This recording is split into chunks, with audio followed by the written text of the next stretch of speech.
Assalamualaikum warahmatullahi wabarakatuh.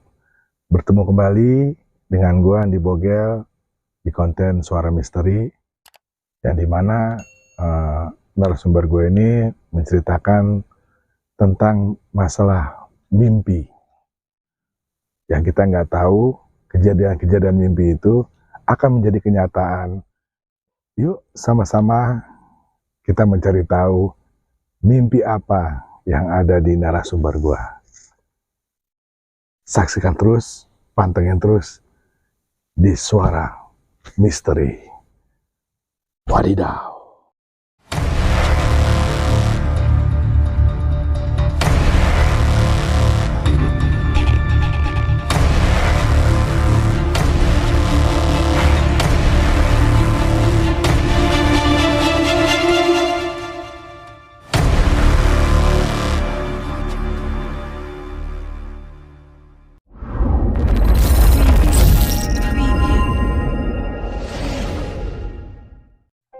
Oke, malam ini gue kedatangan narasumber gue yang juga sahabat gue, dan gue sekarang berada di daerah yang dinamakan Kampung Vietnam.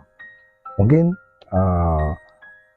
Tanang Lining bisa melihat di Google di mana itu daerah Kampung Vietnam, di daerah Kramat Jati, Jakarta Timur. Yuk sama-sama kita mendengarkan cerita dari narasumber gue. Nat, ya. Thank you udah hadir di konten aneh di Suara Misteri. Gimana sih Nat, mimpi ente itu seperti apa sih? Tolong ceritain, mungkin para lanang lining ingin mendengar cerita mimpi ente. Mimpi aneh sebenarnya mimpi tentang horor juga ya. Horor Nat.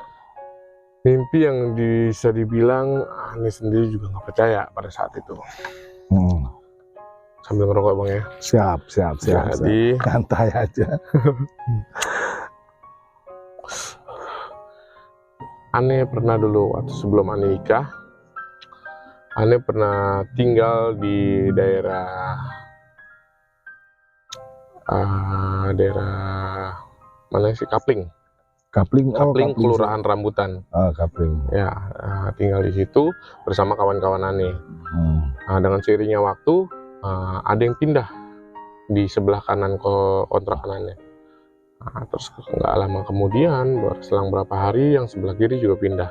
Otomatis kita adalah penghuni salah satu dari kontrakan-kontrakan itu, yang bertepat di tengah-tengah.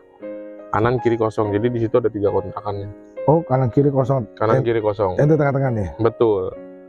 Jadi pada saat itu ini bukan mimpi. Ini bukan mimpi. Ada tangga sebelum pindah itu dia melihat ada sosok ular besar dan monyet tengah malam di belakang kontrakan. Mungkin itu penyebab dia pindah ya. Karena ngerasa risih gitu. Karena yang berhubungan kayak ular tengah malam dengan sosok besar itu kan kayaknya mistik banget ya. Mistik. Terus ada penampakan monyet. Konon katanya di dekat rumah kita itu dulu ada sumur tua. Sumur tua, iya. Persis di rumah paling sebelah kanan itu ada sumur tua yang konon katanya sering ngelihat bayi bukan bayi ya, anak-anak tanpa kepala. Wow. Anak-anak tanpa kepala. Dan sering ada penampakan PC ya. PC gitu ya. Oh, PC ya. Kunculung. Iya. Nah, memang terdengar ekstrim sih, tapi kita yang namanya manusia ya ada yang percaya dan enggak ya. Kita nikmati aja, kita tinggal di situ. Setelah Ani kehilangan 2 tetangga Ani tinggal sendirian di situ dengan kerabat-kerabat Ani. Berapa orang waktu itu dalam rumah itu? Kita di dalam rumah itu ada 3 orang. Perempuan, pacar saya, dan saya. Gitu, dan saya. Tapi tiap malam perempuan itu kan kerja dengan pacarnya, dia berangkat kerja. Saya biasanya sih saya juga pergi malam itu. Kebetulan kita waktu itu selesai nongkrong karena mabuk kali ya, minum capek, saya pulang dengan pacar saya. Sampai kontrakan saya langsung tidur. Tiba-tiba pacar saya melihat saya, dari cerita dia melihat saya seperti ikan yang jatuh ke darat. Jadi kejang, kelepak-kelepak seperti itu dan sulit dibangunkan. Gitu. Tepat pada jam 1 lewat 5 atau 10 ya. Saya berhasil bangun. Saya dengar cerita dia dan dia hampir nangis. Hampir nangis karena takut dengan kondisi saya. Kenapa saya bisa seperti itu? Nah, setelah Dalam keadaan tidur ya? dalam keadaan tidur. Harusnya umumnya ya, orang keadaan tidur dibangunin itu bangun. Dan saya sulit dibangunin. Itu. Setelah saya bangun, saya mendengar suara orang menyuci dari arah rumah kosong. Menyucinya pakai penggilesan. Mirip kayak orang gergaji juga sih sebenarnya. Orang mencuci pakai penggilesan dengan orang menggergaji kan suara yang hampir sama ya. Sama. Gerdek, gerdek, gerdek seperti itu. Bukan di mesin cuci ya? Bukan. Sampai saya mau meyakinkan, memberanikan diri ke belakang. Saya pastikan itu suara dari rumah kosong. Melihat? Memberanikan diri, memastikan suaranya itu beneran dari rumah kosong. Saya pastiin. Saya datang ke dapur, saya dengar, karena memang kita nempel kan. Betul, suaranya dari arah rumah kosong. Sebelah kanan, sebelah kiri? Sebelah kanan. Sebelah kanan. Nah, setelah itu, keesokan harinya, terdengar suara seperti itu lagi tiap jam 1 malam. Setiap jam 1 malam. Setelah itu, kami memutuskan untuk pindah. Takut. Ya, takut ke asli kita takut. Karena iseng. Nah, itu cerita pertama nih ya. Jadi jatuhnya hampir mimpi. Tapi di dunia nyatanya kondisi aneh seperti itu. Karena di dunia nyatanya aneh melihat kejadian. Bukan melihat, mendengar kejadian yang tidak umum. Tidak umum. Itu di rumah kosong ada suara seperti orang bekerja. Gitu, ya. Itulah bagian cerita. Salah satu mimpi yang cerita misteri aneh lah gitu. Untuk cerita selanjutnya, mungkin setelah aneh udah ngekos ya. Udah ngekos, kebetulan kosan punya aneh sendiri, tidak bergabung dengan kawan. Gitu. Sendiri. Aneh sering dimimpin itu tiap hari Selasa. Tiap hari Selasa, karena hari Selasa aneh juga nggak tahu hari lahirnya aneh. Kebetulan punya pacar juga yang udah menjadi istri dan udah almarhum sekarang. Hari Selasa juga lahirnya.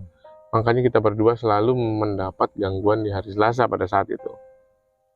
Saya selalu dimimpin, didatengin makhluk halus, dilewat mimpi. Ini udah di kosan ya. Saya kan tidur sendiri ya, didatengin makhluk halus, dimimpi didatengin makhluk halus. Contohnya, saya pernah bermimpi, kenapa di dalam mimpi itu selalu kita kalau kebelet kencing nyarinya toilet, ya kan? Nyariin toilet. Setelah di toilet kita merasa takut. Akhirnya kita memberanikan diri keluar dari toilet. Kebetulan di luar toilet itu kayak kebun kayak mirip hutan ya kalau di dalam mimpi itu. Malah saya kencingnya di situ. Buang air itu. Iya, bukannya di toilet. Nggak tahu. Setiap saya mau buang air kecil, mengarahnya ke toilet. Setelah sampai toilet, saya merasa takut. Akhirnya saya mencari tempat kencing yang saya merasa lebih baik, ternyata lebih ekstrim. Nah, setelah saya keluar dari toilet, ternyata betul ada yang turun dari pohon. Ada yang turun dan mencoba menghampiri saya. Gitu. Dengan kondisi yang kebelet, saya tidak jadi ya untuk buang air. Saya lari ke arah toilet, pintunya tertutup sendiri. Itu yang turun apa tuh? Ibu Kunti ya. Ibu Kunti ya. Turun dari atas pohon ya sepertinya. Saya mencoba lari lagi ke toilet dan pintunya terkunci. Saya nggak tahu apa yang harus saya lakukan saat itu.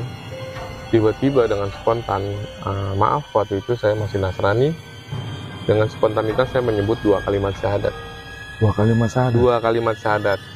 Yang pada nyatanya di dunia nyata saya tidak bisa menyebut 2 kalimat syahadat. Tapi dalam mimpi bisa itu? Dalam mimpi lantang. Di dunia nyata saya tidak hafal. Tidak bisa juga menyebutnya karena memang tidak hafal kan. Nah, penyebutannya seperti apa saya tidak tahu. Gitu, tapi di dalam mimpi penyebutannya luar biasa lantang. Dan pintunya terbuka. Langsung terbuka setelah saya menyebut 2 kalimat syahadat. Terbuka, saya masuk ke toilet. Saya kejebak lagi karena pintu toilet tertutup, terkunci malah. Dia masuk ke dalam toilet. Kebetulan emponya itu masuk ke dalam toilet. Dia mengejar saya. pintu luar toilet ke arah hutan itu dengan pintu toilet ke arah ruang publik, gitu ya kan, ke arah sebelum saya masuk toilet itu kalau nggak salah saya kayak sekolahan ya, saya ingat-ingat kayak sekolahan. Jadi saya mau keluar dari pintu toilet itu jaraknya dari pintu keluar yang ke arah hutan itu 4 meter. 4 meter. Begitu dekatnya. Saya terkunci, nggak bisa buka. Tapi dia ada di samping. Dia persis di belakang saya. Wah. Mendekat Kok. Mendekat terus. Saya udah nggak tahu apa yang harus saya lakukan.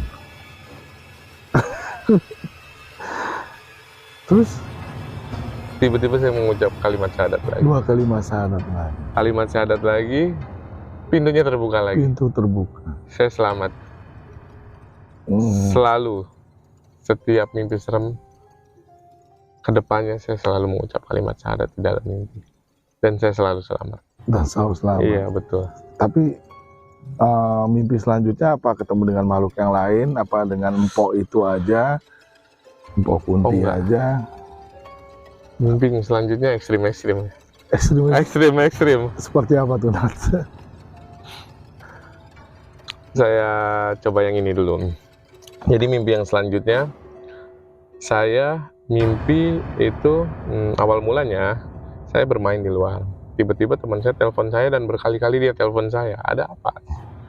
Dia menyuruh saya pulang. Dia mau pakai motor. Oh, mau pakai motor. Ya sudah, pakai motor.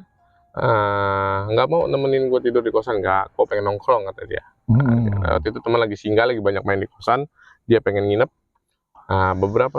Kurang lebih dia ada seminggu nginep di kosan. Nah, malam itu dia pengen keluar. Saya kasih motor, saya tidur sendirian di kosan.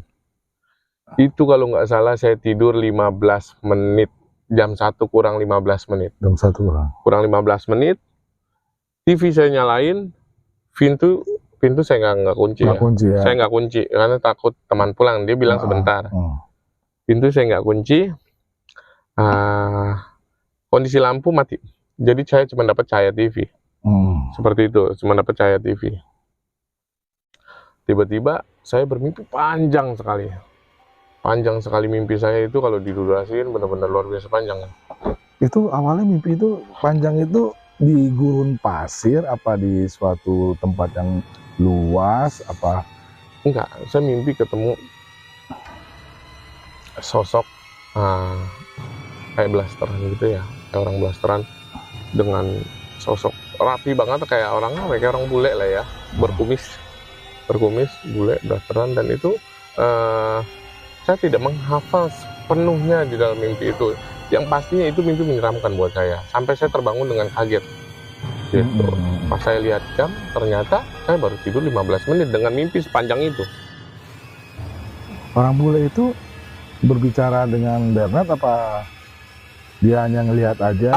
Banyak gangguan yang dia lakukan di dalam mimpi saya, tapi untuk saat ini saya tidak mengingat semuanya. Saat saya bangun karena kaget, ternyata tubuh saya terkunci, tidak bisa bergerak. Saya nggak tahu ya kenapa. Saya lihat jam, saya bisa kok lihat jam itu, saya tahu itu jam berapa. Berarti saya sudah bangun. Tapi kenapa tubuh saya tidak bisa digerakkan? Itu kalau kata orang Betawi bilang rep-repan. Jadi mata melek, tapi kita nggak bisa menggerakkan badan. Nggak bisa menggerakkan tubuh saya.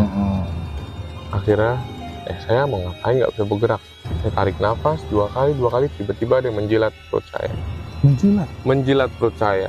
Saya yakin itu rasanya seperti jilatan atau seperti kayak siput ya. Siput yang punya lendir itu, keong siput ditaruh di perut kita. Dia jalan di perut, seperti itu rasanya. Atau seperti dijilat ya. Persis rasanya seperti itu. Saya berani mastiin lagi, ini apa di perut saya nggak bisa lihat. Saya belum bisa bergerak. Betul ini jilatan, saya yakin betul. Akhirnya saya mencoba untuk bergerak, saya paksain. Saya gerakkan jari-jari saya, bisa sedikit-sedikit. Ternyata ada tangan yang keluar dari tengah-tengah badan saya. Itu warnanya abu-abu. Tangan itu? Tangannya abu-abu. Berat kelihatan itu tangan. Saya ngelihat sedikit tangannya warnanya abu-abu. Gitu. Saya sinkronin dengan gerakan tangan saya, tidak sesuai. Itu bukan tangan saya. Itu bukan tangan saya. Karena kita coklat. Kita coklat, itu warnanya abu-abu. Abu-abu. Oh, saya takut dia cekek saya. Saya takut dia cekek saya. Saya mencoba memaksa diri untuk bergerak. Nggak pernah bisa. Nggak bisa bergerak. Nggak pernah bisa. Itu emang tangan itu menggerak ke leher kita, apanya nongol aja gitu? Dia keluar. Jadi kepala saya itu tegak begini, nggak bisa bergerak. Dia tiba-tiba keluar, kayak kelihatan sedikit. Dan itu warnanya abu-abu. Saya sinkronin sama tangan, gerakannya beda. Dia mengarah ke arah muka atau ke leher saya, entah ya. Saya mencoba untuk maksimal bergerak, tetap tidak bisa. Wah, mimpi yang menjadi seperti nyata gitu ya. Iya. Saya rasa itu bukan mimpi. Siang malam itu kejadian? Itu malam. Malam. Jam 1 sih ya tadi. Hari Selasa. Hari Selasa lagi. Dan yang menyelamatkan saya, 2 kalimat syahadat lagi. 2 kalimat syahadat lagi. Tiba-tiba saat udah menghampiri saya, entah dia mau ke arah muka atau ke arah leher, saya menyebut 2 kalimat syahadat lagi, tangan saya bisa bergerak dan saya memegang tangan itu. Dipegang? Saya memegang tangan itu persis. Wow. Rasanya baal, kebas, dingin, dan besarnya sebesar paha yang saya pegang. Jadi saya merasa, ya saya kayak megang paha atau megang betis lah, besar sekali yang saya pegang. Dan itu kayak, kita kalau habis kesemutan itu kan, kaki kayaknya kita sentuh itu kayak baal ya. Iya, baal. Saya pegang rasa itu. Baal dingin. Dingin sekali. Saya pegang, setelah saya bisa memegangnya, saya pukul yang menjilat saya dengan tangan itu. Tembus, lalu saya bisa duduk. Dengan linglungnya saya mencari apa yang jilat saya buka kasur saya, karpet saya lihat, takutnya binatang. Ular atau apa kan, saya lihat tidak ada apa-apa. Tapi berasa. Saya berasa, kalau saya mimpi saya nggak bisa bangun dong, nggak bisa menyentuh gitu. Makanya saya bilang ini mimpi bukan, dan saya meyakinkan itu bukan mimpi. Ini adalah kenyataan setelah saya mimpi, serem gitu. Lalu saya mencoba duduk, menenangkan diri, saya kunci pintu, saya nyalain lampu, TV tetap saya nyalain, saya tidur lagi karena pagi ini saya harus kerja. Dan tidak terjadi apa-apa. Tidak terjadi apa-apa saat itu. Terjadilah amarah saya yang memuncak untuk memarahi teman saya. Gara-gara lo tuh kunci pintu nggak dikunci ya kan, mungkin dari situ kali ya. Iya, awalnya kan saya tidak menguncikan untuk menunggu dia pulang. Ternyata saat dia pulang, saya marah-marah ke dia. Dia sudah terganggu duluan sebelum saya. Oh, kurang ajar. Kenapa dia tidak bilang kalau dia diganggu? Iya kan? Karena ulah dia kan. Oh, dia diganggu juga. Dia diganggu. Pernah sebelum Bernard itu malam sebelumnya kali ya? Hari itu juga. Sebelum dia menelpon saya, dia sempat tidur. Di situ? Sempat tidur di kosan saya. Sendirian? Iya, karena kerja kan Bernard kan? Saya lagi di luar, saya kerja pagi kan? Saya lagi di luar, lagi ada urusan lah ya. Di luar dia telepon saya terus nyuruh saya pulang. Dia diganggu apa tuh? Dia cerita? Dia cerita diganggu, ditiup-tiup kupingnya. Sama mendengar suara kayak desah ya. Suara desah persis di kuping dia. Dan dia meyakinkan itu beneran suara. Makanya dia telepon saya terus. Kenapa dia nggak bilang? Jadi saya bisa sama-sama tidur di musola atau tidur di tongkrongan sama dia kan. Bisa pindah ke hotel atau losmen gitu. Iya, ini ulah dia. Tapi itu luar biasa pengalaman buat saya. Tapi emang kos-kosan itu serem atau sebelumnya seperti? Entah, saya nggak tahu. Baru pindah apa? Saya udah lama di kosan itu. Saya di kosan itu cuma pindah-pindah kamar aja, geser-geser kamar. Tapi tidak pernah merasakan gangguan di kamar pertama. Ini di kamar ketiga. Ini saya merasakan ini di kamar ketiga. Di kamar kedua saya cuma merasakan 1 kali gangguan saja. Seperti apa tuh gangguannya? Saya, tadi Bapak bilang, kayak rep-rep. Rep-rep. Saya melihat sosok tangan di samping kepala saya. Saya pikir itu kan tangan adik saya kan, jadi saya punya sosok teman yang tidak punya tempat tinggal. Saya anggap dia adik dan tinggal sama saya saat itu. Terus sebelum saya bangun dari tidur nyenyak untuk ke arah rep-rep, saya mendengar suara anak kecil lari di lorong kosan saya.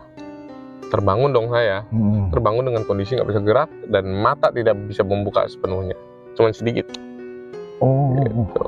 Dengan rasa takut saya ingin memegang tangan adik saya. Ternyata yang saya pegang besar sekali. Saya yakin itu bukan tangan adik saya. Terus pas saya menoleh sedikit, ternyata ada rambut luar biasa panjang. Karena adik saya rambutnya pendek. Rambutnya panjang sekali dengan kostum putih. Saya tidak bisa melihat jelas. Itu sudah bisa dipastikan empok yang duduk itu. Entah ya, saya nggak tahu itu apa, saya nggak bisa ngeliat jelas. Tapi cuma rambut doang sama kostumnya? Iya, mata saya nggak bisa terbuka semua. Saya melihat sedikit. Itu tangan besar yang saya pegang. Terus rambut panjang menjuntai di samping kepala saya dengan baju putih. Wah, gila itu, gila. Itu wadidaw itu. Itu di kosan yang kedua, itu pindah kamar yang kedua. Kosan yang sama di kamar yang kedua. Yang ketiga yang tadi. Yang ketiga yang tadi. Nggak pindah lagi kosan? Enggak pindah lagi. Ya. Terus saya udah males pindah lagi. Dan saya merasa paling ekstrim di kosan yang ketiga. Di kosan ketiga. Tapi gangguan terus terjadi itu ya? Iya. Hanya itu aja gangguannya? Oh, masih banyak. Masih banyak. Mungkin yang saya bisa ceritakan dua lagi.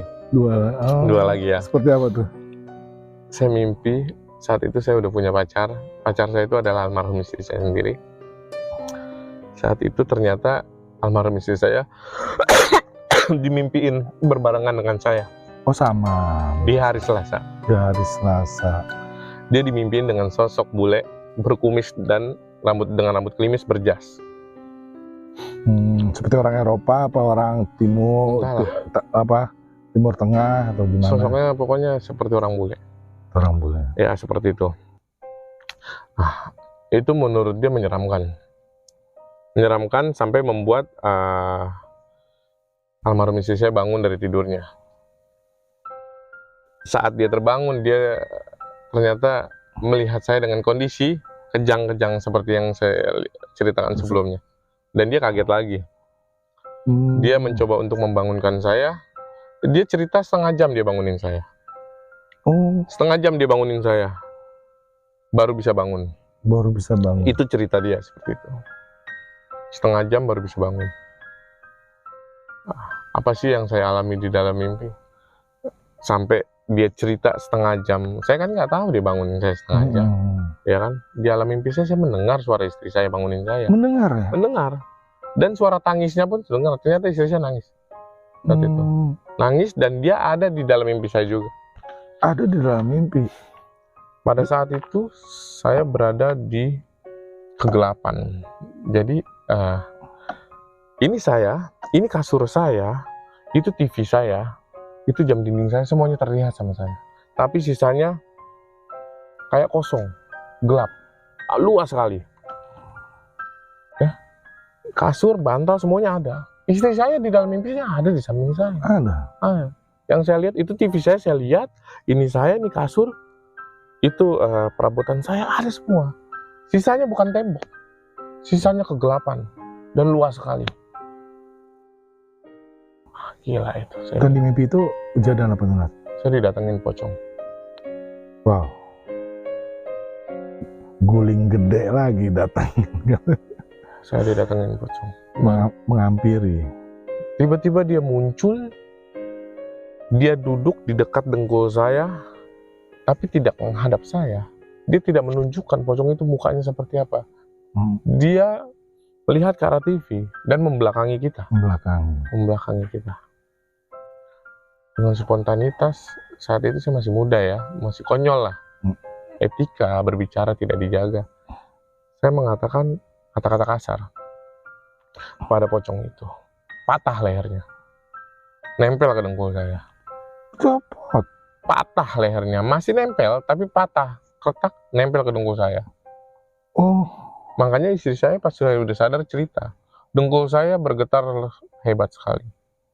Oh, itu saya sinkronkan mungkin yang dia mematahkan lehernya, lehernya. menempelkan ke dengkul saya. Itu luar biasa, menakutkan, mengerikan sekali. Setelah itu bangun. Setelah itu saya mengucapkan kalimat syahadat. Kalimat syahadat lagi. Lagi-lagi kalimat syahadat. Kalimat syahadat yang nolongin ente ya. Hilang dalam sekejap pocongnya. Setelah pocong itu hilang, dengan konyolnya saya mengatakan dacar pocong sialan, muncul lagi, serius muncul lagi. Ente ngatain itu pocong ya? Ngatain dia lah, itu kan ya dia muncul dari mana tiba-tiba mengganggu saya. Terus ya saya habis mengucapkan kalimat syahadat, saya lega dong. Tiba-tiba ya dengan konyolnya saya mengatakan seperti itu, dasar motor sialan. Datang. Tapi dalam mimpi? Masih dalam mimpi. Belum bangun saya. Belum bangun. Wah, itu luar biasa. Setelah itu dia bukan mematahkan lehernya lagi, mutar-mutar palanya. Oh, mutar-mutar palanya, tapi tetap mukanya nggak kelihatan, cuma mutar-mutar begini saja. Dan itu bikin jantung saya mau copot. Pastinya, wadidaw. Gimana lu bisa ngerasain di deket lu ada orang guling gede, muter-muter pahalanya. Wadidaw. Gila itu, gila. Setelah muter-muter itu, Ani mengucap kalimat syahadat. 2 kalimat syahadat. 2 kalimat syahadat lagi. Dia pergi lagi. Tapi konyolnya ngatain lagi dengan kata binatang yang kasar. Oh, bandel juga. Masih belum mengerti, gitu. Masih ceplos. Masih muda. Iya, datang lagi.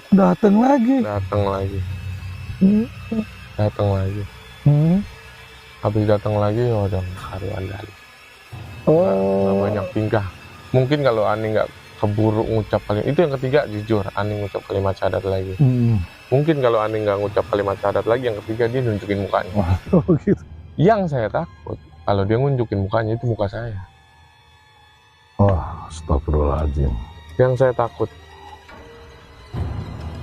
Ya, alhamdulillah Allah yang Maha Kuasa masih mengizinkan saya untuk diberi pertolongan. Amin.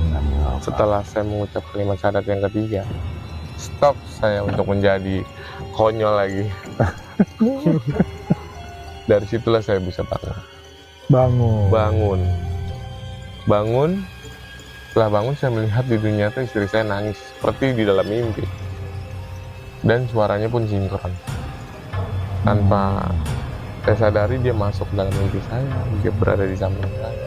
Di dunia nyata dia tidak berada di samping saya dengan kondisi menangis, karena saking takutnya melihat saya kejang seperti itu. Lalu dia bercerita, "Kamu kenapa?" Saya untuk menenangkan situasi, saya tidak apa-apa. Dan dia bercerita, "Saya mimpi seram." Saya mau bercerita, ya udah besok aja. Karena posisi saya benar-benar takut saat itu, bukannya saya sok nggak takut dan menenangkan situasi. Iya. Memang saya menenangkan karena saya takut. Makanya saya bilang ceritanya besok aja gitu. Jangan malam ini. Masih gelap langit. Nantilah. Habis itu saya tidur lagi. Tidur lagi Memaksakan diri. Nggak mimpi lagi. Gila. Itu paling gila. Itu yang paling gila dalam mimpi saya. Wah. Karena saya tidak bisa dibangunin dalam waktu setengah jam. Andai saya nggak bisa dibangunin terus, dengan alasan pocong itu melihat ke saya dan mukanya muka saya. Itu kata istri? Oh bukan. Ya? Seandainya. Itu perkataan itu dari seorang ustadz. Bagaimana caranya, ya kan, untuk kamu bangun setelah pocong itu melihatkan mukanya ke mukamu, ternyata itu wujud kamu. Apa yang menyelamatkan kamu saat itu? 2 kalimat syahadat. Wah, kayak ada nimpuk tuh. Maaf ya, Cong. Lagi diceritain. Biasanya ya nimpuk. Udah nggak usah diceritain lagi yang itu. Kita cerita mimpi-mimpi aja deh. Ini kita bikin konten ini jujur jam 1 malam. Daerah ini banyak rumah kosong ya, dan tempatnya cukup lumayan ya, dari tadi juga udah merinding-rinding, dan kebetulan ibu mertua itu ya. Iya betul, itu mertua saya Lagi, kebetulan tinggal di kampung Vietnam ini. tadi juga kebetulan ada yang nimpuk di belakang kameramen saya tuh. Kalau dilihat sekilas sih kayaknya putih-putih sih. Bu,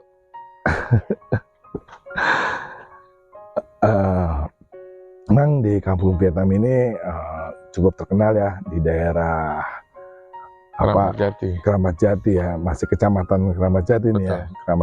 Kecamatan Jati ini memang daerah ini hanya beberapa rumah, dan selebihnya tuh rumah-rumah kosong yang ada di belakang saya. Mungkin di samping saya ini rumah kosong, yang banyak rumah kosong daripada rumah yang dihuni. Memang tempat ini cukup janggal ya, dan tempat ini memang sering dibuat syuting ya. Dia buat syuting, betul.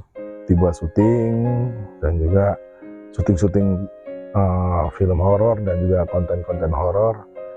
Dan kalau mungkin para lanang ini yang mau uji nyali, silakan datang ke tempat ini biar lanang ini bisa merasakan kesakralan di daerah sini. Terus ada mimpi lagi, Nat, yang lain, Nat? Sebenarnya mimpi saya banyak ya, mimpi seremnya. Kok selalu mimpi gitu, nggak wujud nyata ya? Di dunia nyata saya belum pernah melihat seperti itu. Justru di dunia nyata belum pernah Belum lihat. pernah, dan saya berharap tidak akan pernah. Jangan. Gitu. Di dalam mimpi saja sudah menyeramkan, apalagi di dunia nyata. Gitu ya. Jangan. Jangan.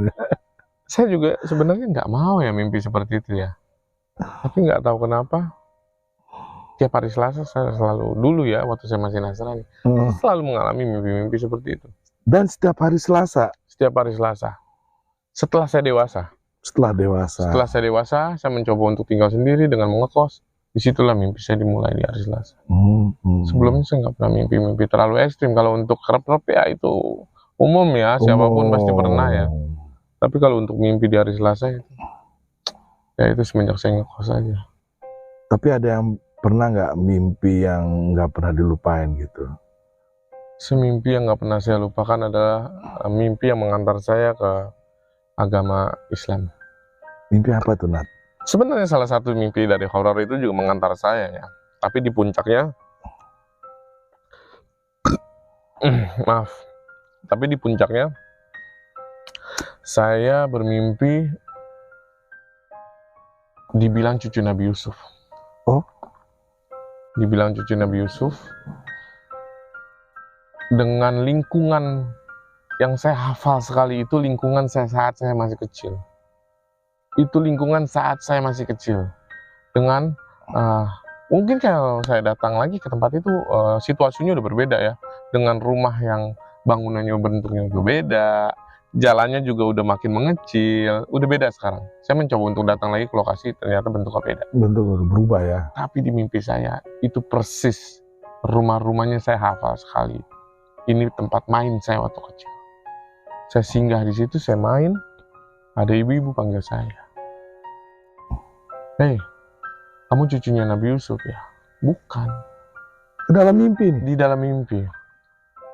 Kamu cucunya Nabi Yusuf. Saya nggak kenal Nabi Yusuf, ibu. Kamu mirip.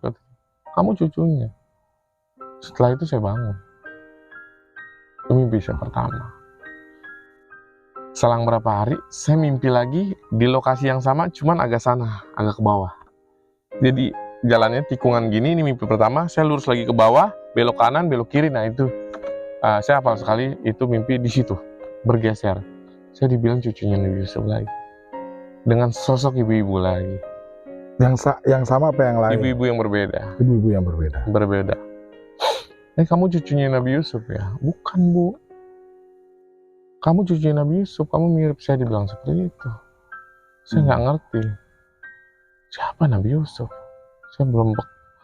Saat itu saya nggak tahu Nabi-Nabi siapa aja ya. Saya taunya Nabi Isa, Nabi Muhammad, saya tahu Nabi Adam, saya tahu. Iya. Iya. Terus ada nabi-nabi ya, Musa ya, begitulah, Ibrahim, tapi nggak banyak saya kenal nabi, gitu, karena saya tidak mendalami, karena agama saya buruk saat itu kan, gitu. Saya punya agama saat itu, tapi saya tidak beribadah, makanya saya tidak mengenal nabi, gitu. Bangunlah saya di hari berikutnya, selang berapa hari saya mimpi lagi, Nabi Yusufnya yang datang. Nabi Yusufnya yang datang. Itu seperti apa sih wajahnya? Aduh, lu mukjizat banget itu, Nat. Ente, Nat, bisa didatengin seorang nabi. Saya juga nggak nyangka ya. Itu bercahaya mukanya apa? Saya melihat dia, benar. Nabi Yusuf itu luar biasa, tampan sekali. Itu tidak bohong. Dia mukanya seperti orang-orang timur ya. Orang timurnya itu kalau kita bilang, saya nggak ngerti. Orang timur itu ada Iran, ada Arab, ada Pakistan, dan muka-mukanya seperti orang sana, gitu. Dengan kulit putih, terus di sini dia punya kayak bekas cukuran jenggot, gitu. Jadi setelah orang dicukur itu kan kayak ciplakan jenggotnya kelihatan ya di kumis itu. Ya hijau lah kayak orang. Iya, seperti itu. Dia punya itu. Dia punya bekas kerokan itu di sini. Terus dia pakai ikat kepala warna putih, ikat-ikat gitu. Sorban ya, apa namanya? Kalau kita bilang udeng-udeng ya. Udeng-udeng ya. Nah, dia pakai itu, ikat warna putih, ikat-ikat kepalanya, terus dia pakai gamis. Gamis yang dia pakai tidak gamis pada umumnya yang dipakai pada para haji, habib, atau ulama-ulama lainnya. Gamisnya itu biasanya gombrang. Dia pakai gamis semuanya nyetrik ke kulit, jadi ngetat, gitu. Gamisnya tuh ngetat. Dibilang kayak rok tapi kayak celana juga. Jadi kayak rok tapi pas dia ngelangkah gitu kayak jadi celana, gitu yang saya lihat. Dan itu tidak gombrang, itu semuanya straight. Gitu. Dan saya melihat cahaya di situ. Di belakang Nabi Yusufnya atau di atasnya? Di Nabi Yusufnya. Di sekelilingnya? Cahayanya itu di ujung-ujung kulitnya. Jadi di cahayanya itu bukan bersinar di tubuhnya, cahayanya bersinar di ujung-ujung ini, bersinar semua di ujung. Jadi dia dilindungi dengan cahaya. Ya, seperti itu. Kok bisa kenal itu Nabi Yusuf? Dia mengenalkan diri atau perkiraan Bernard aja? Saya nggak tahu. Tiba-tiba saya datang ke lokasi yang sama, agak sedikit ke bawah lagi, Nabi Yusuf. Pada teriak seperti itu. Dan saya senyum melihat Nabi Yusuf. Terus dia mau melihat saya tapi agak serong dikit. Mungkin dia melihat sesuatu ya yang lain ya. Terus dia senyum. Dia senyum dengan memakai gamis warna krim, bukan putih, warna krim. Dengan sisi tubuh yang menyala. Dia senyum arah nyerong. Jadi kalau kita melihat, dia melihat ke sini saya. Tapi dia tersenyum. Terus saya menghampiri dia. Ternyata tingginya luar biasa. Saya melihat dia itu harus lihat ke atas. Tinggi sekali. Saya melihat dia tidak pada umumnya kita melihat manusia sejajar. Saya melihat dia agak ke atas seperti ini. Luar biasa tinggi sekali. Perkiraan saya itu sekitar 195 sampai 200 cm. Katakanlah 2 meter ya. 2 meter. Saya melihatnya seperti itu. Mungkin bisa lebih. Soalnya saya terlalu dongak sih. Terlalu ke atas. Seperti itu. Itu saya bermimpi pada umur 20. Sekitar umur 24-25. 24-25. 25 lah. Saya 25 mimpi itu. Dengan umur saya segitu, pasti tinggi saya sama lah sama sekarang lah ya. Dengan tinggi saya yang 175, saya masih begini kok. Luar biasa tinggi. Itu mimpi luar biasa buat saya. Dia nggak berbicara apa-apa? Dia nggak berbicara apa-apa. Hanya senyum? Hanya senyum aja. Dan itu hilang? Atau gimana? Apa di jalan? Enggak, dia nggak hilang. Saya yang terbangun. Oh. Saya terbangun. Saya nggak ngerti. Nabi Yusuf. Di mimpi pertama, kedua saya dibilang cucunya. Di ketiganya saya didatangi dengan Nabi Yusuf. Konsultasi dong saya. Ya kan? Konsultasi dong. Ada apa dengan mimpi saya setelah saya dimimpin serem? Diselamatkan dengan 2 kalimat syahadat. Terus saya dibilang cucunya Nabi. Sampai didatangi Nabinya, ada apa? Gitu ya. Saya bingung, akhirnya saya konsultasi dengan Ustadz. Ternyata itu hidayah buat saya. Hidayah. Saya sempat bilang, ini mungkin bunga tidur. Tidak ada bunga tidur sampai berwujud nabi, tidak sampai ke itu. Kuasanya nggak ada bunga tidur sampai didatangi nabi. Mungkin sosok makhluk halus yang menyerupai nabi. Kalau ada mencoba-coba makhluk halus untuk menyerupai nabi, sebelum dia berwujud nabi dia sudah kebakar. Iya. Itu yang Ustadz katakan kepada saya. Kamu ini mendapat hidayah. Seperti itu yang dia bilang. Lalu dia cerita tentang pocong itu. Andai dia berbalik, itu wajah kamu. Oh. Gimana? Dan saya nggak mau memperpanjang. Ya kan, saya juga ngeri juga kalau dia berbalik. Kamu gak akan bangun dari tidur kamu. Itu kamu, katanya. Tapi kamu diselamatin 2 kalimat sadar. Terus saya harus bagaimana? Kamu harus masuk muslim. Sesuatu yang bukan paksaan, tapi arahan. Pada dasarnya saya memang pengen sekali masuk muslim dari kecil. Tapi saya tidak bisa karena bukan lingkungannya. Di dalam keluarga saya itu adalah Nasrani. Keluarga angkat saya kanan dididik, dirawat dengan keluarga angkat. Keluarga angkat saya mayoritas Nasrani, sedangkan sekeliling saya, lingkungan saya muslim. Saya merasa iri di situ dan saya ingin sekali masuk muslim. Tidak pernah dapat jalan, tapi inilah jalan saya. Amin. Barulah saya masuk muslim. Setelah saya ingin masuk muslim, sempat dapat tolakan juga. Saya datang ke masjid, minta dimuslimkan dengan ustadz itu menolak. Kok? Ustadz itu menolak. Saya diarahkan ke KUA. Ustadz itu takut berdosa setelah mengislamkan saya, nanti saya menikah. Jadi menurut dia saya diislamkan itu cuma kamuflase, cuma buat identitas. Setelah nanti saya akan menikah, setelah saya menikah saya balik lagi ke agama saya. Yang sudah seperti itu pengakuan dia. Itu Ustadz yang sama waktu Bernard konsultasi? Beda. Oh beda. Ustadz yang benar-benar ada di masjid, sering ke masjid ya mungkin ya, gitu. Dari arahan Ustadz itu saya suruh ke KUA dan saya minta izin kepada orang tua saya Nasrani, saya ingin masuk muslim, saya ingin ke KUA. Amin. Ingin didampingi dan disaksikan. Orang tua tahu ya? Orang tua harus tahu. Orang tua saya mengizinkan dan saya disaksikan dengan Pak RT. Akhirnya saya diislamkan di KUA dengan mendapatkan sertifikat. Oh, ternyata ini tujuan Ustadz itu. Biar saya tidak sembarangan masuk Islam. Saya bisa berkata jujur dengan saya serius masuk Islam. Tapi tidak dengan pemikiran dia. Karena yang sudah-sudah itu kan cuman berkamuflase saja. Cuman buat identitas. Setelah itu saya masuk muslim. Saya nggak pernah dimimpiin terus ngucapin kalimat syahadat lagi dalam mimpi setelah saya masuk muslim, karena saya di dunia nyata udah ngucapin. Wow. Luar biasa mimpinya Bernard ini, benar. Mungkin dari 1 juta orang, cuman Bernard lah yang beruntung, yang bisa mimpi bertemu dengan Nabi. Suatu keajaiban menurut saya, karena dari mimpi itu dan selalu mimpi di hari Selasa yang mendorong Bernard ini untuk bisa masuk ke agama Islam. Suatu perjalanan mimpi yang indah menurut saya, karena endingnya setelah bertemu dengan Nabi Yusuf alaihissalam, Bernard tidak pernah bermimpi lagi. Nat, thank you. Udah hadir di konten saya, konten Suara Misteri. Yuk, pantengin terus di channel Suara Misteri. Saya akan menghadirkan narasumber-narasumber yang lain yang mungkin ceritanya lebih seram, lebih horor, dan lebih wadidaw. Assalamualaikum warahmatullahi wabarakatuh.